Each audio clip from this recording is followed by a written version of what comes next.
기하. 자, 안녕하세요. 어, 주제 통합적 읽기, 두 번째 시간, 세 번째 시간인데, 그 앞에 보시면은 여러분 지금까지 뭘 했었냐 하면, 우리는 행복한가라는 주제로 어느 철학자의 행복 수업 글을 읽었고, 이거는 이제 쌤이랑 같이 읽었었거든요. 근데 요거는 설명문이라서 쌤이 같이 읽었었고, 이제 그 다음 나오는 글은 요게 꾸빼시의 행복여행이라는 소설인데, 소설은 이렇게 분석하면서 읽지 않을 거라서 여러분이 직접 쭉 연달아 읽으시고요. 그 다음에 뒤에 보시면 오컴의 날로 행복을 배달하는 요 소설이 있어요.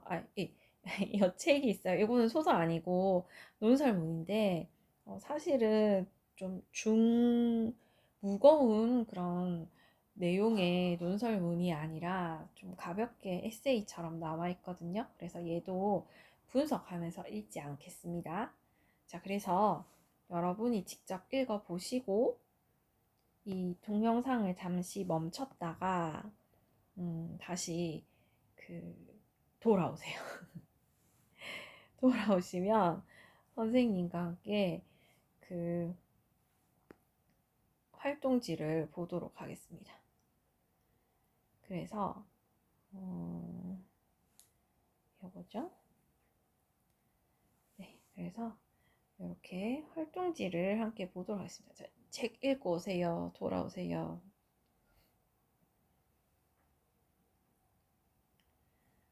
자, 문제도 한번 풀어보셨나요? 제가 이거 답 알려드릴게요. 자, 먼저 꾸빼시의 행복 여행은 노승과의 만남에서 느낀 꾸빼의 깨달음으로 이루어져 있는데 깨달음이 나오는 부분인데 먼저 이 꾸빼시가 파리의 정신과 의사인데 찾아오는 사람도 너무 이렇게 안 행복하고 자기가 좀 치료를 하고 있는데도 행복한 것 같지가 않고 본인도 별로 행복하지 않고 그래서 행복을 찾아서 여행을 떠나요. 그리고 노승을 만나게 되는데 이제 여행 시작쯤에 이제 노승을 만나고 다시 또 만난 부분이에요. 그래서 노승이 자신의 행복 배움 목록을 읽는데 굉장히 집중해서 봐요. 그래서 자기가 그걸 보고 기분이 좋았어. 다른 사람에게 깊은 관심을 기울이는 것이 또 어떤 행복의 비결이구나 깨달았어요. 그리고 노승이 여기에 대해서 배움의 목록에 대해서 뭐 좋다 나쁘다 얘기를 해줄 줄 알았는데 물론 훌륭하다라고 얘기를 했는데 뭐 이렇게 날씨가 참 좋네요. 잠시 걸읍시다 하면서 노승이 걷자고 해요. 그래서 또 깨달아요. 행복이란 모든 생각을 멈추고 세상의 아름다움을 바라볼 시간을 갖는 것이구나. 자신과 지금 이 순간이 하나가 되어 존재할 때 느낄 수 있는 것이구나 하는 것을 깨닫습니다. 자, 그 다음 2번. 여행을 통해 꾸빼가 얻은 행복의 의미들은 노승이 생각하는 행복보다 추상적이고 얻기 어려운 것이므로 마음의 수련이 더 필요하다라고 했는데요. 답은 X입니다.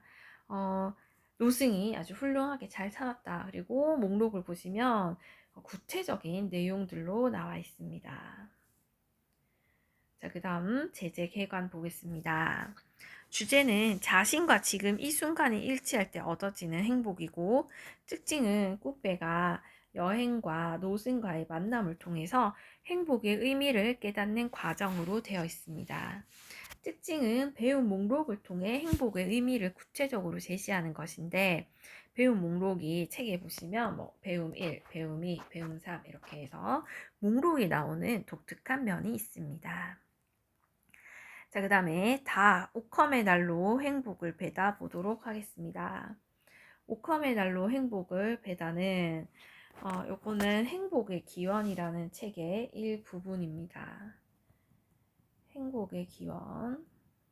선생님이 행복이 뭔지 연구 탐구할 때, 삶에 대해서 탐구할 때 정말 열심히 찾다가 최종 종결판으로 이 책을 읽고 더 이상 저는 행복에 대한 의미를 찾지 않았어요. 이 책을 보니까 다 깨달아 버렸어. 그런 책입니다. 여러분도 혹시 행복이 뭔지 고민이 되신다면 이 책을 한번 읽어보세요. 굉장히 쉬워요. 자, 그러면 오컴의 면도날이란 어떤 사실 또는 현상에 대한 설명들 가운데 논리적으로 가장 단순한 것이 진실일 가능성이 높다는 원칙을 의미한다라고 하였고, 필요 이상의 가정과 개념들은 면도날로 배워낼 필요가 있다는 권고로 쓰인다.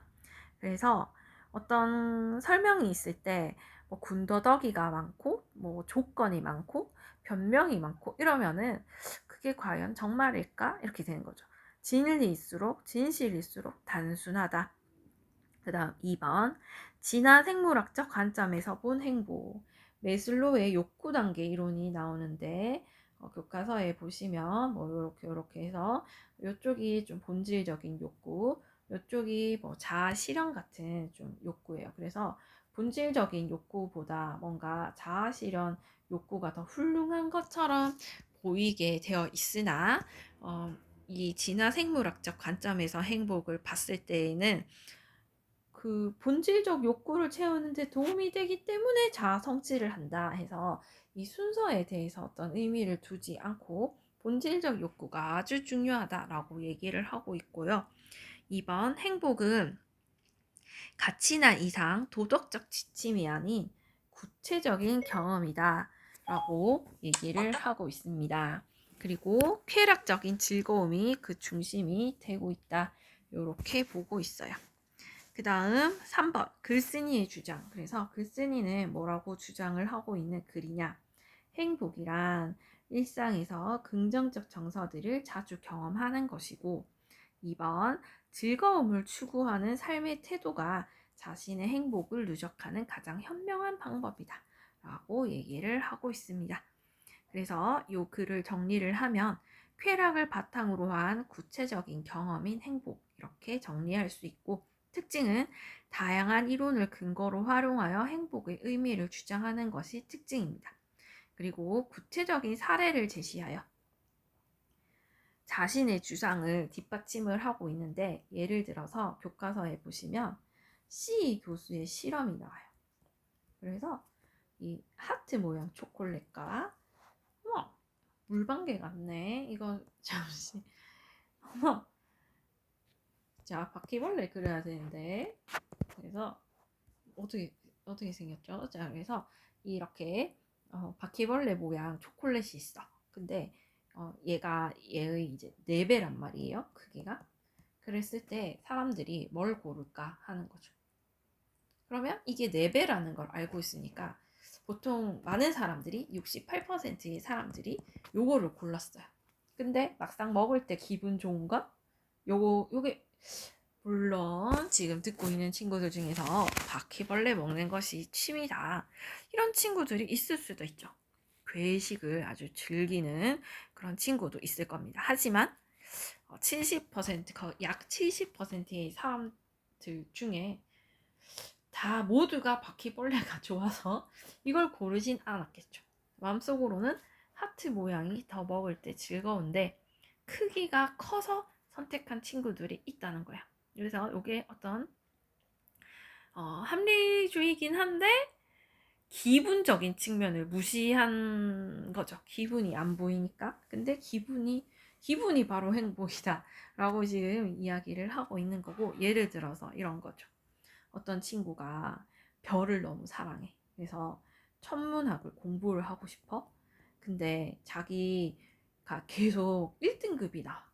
자기 성적이 막 올 1등급이야. 그러면 뭔가 성적이 아까워서 의대에 가겠죠. 그러면 의대에 가면 돈을 많이 벌겠지만 여러분 이제 천문학을 공부를 했을 때 기분이 좋잖아요. 기분이 무시가 된 거예요. 그 얘기가 C 교수의 실험이었다.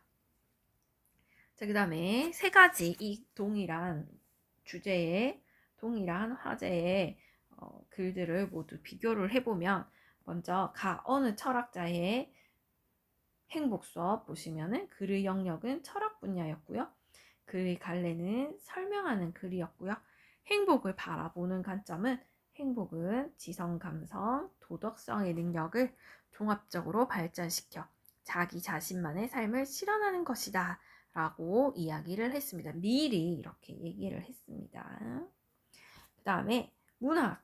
나는 꽃배시의 행복여행이고요. 문학이고요. 소설입니다.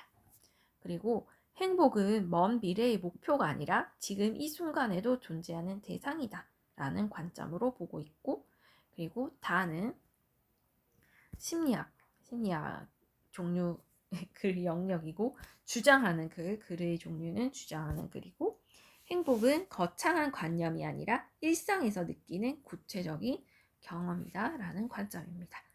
여러분의 행복에 대한 생각이 이 글들을 읽고 어떻게 결론이 났는지 패들렛에 우리 반 단체 카톡에 패들렛 주소를 올려놨습니다. 벌써 올려놨을 텐데 패들렛에 자기 생각을 한번 적어보세요. 네. 그리고 요거 뒤에는 이제 뭘 할 거냐 하면 어디까지 할 거냐 하면 여기 아니구나. 우리 그 다음 시간에